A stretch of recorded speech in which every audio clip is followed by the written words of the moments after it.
Nah, kalian mungkin sebel dengan ini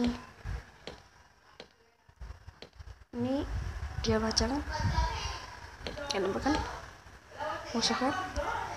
Saya jika masih invisible senjata kan nih bisa ini nge-lag namanya.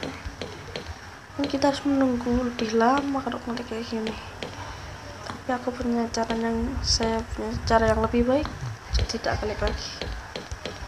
Caranya kita lanjutkan.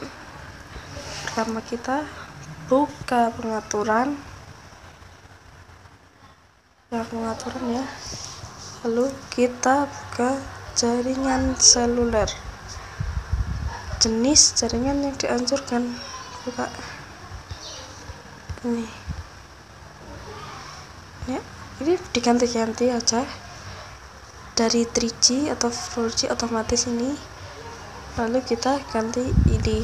Kalau yang punya 3G ganti yang bawah ini aja ya. Selanjutnya kita kembali atasnya, nunggu 4G dulu. Udah kan, udah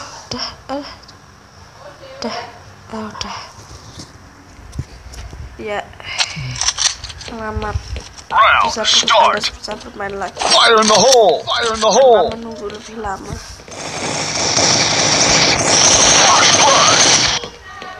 Oke.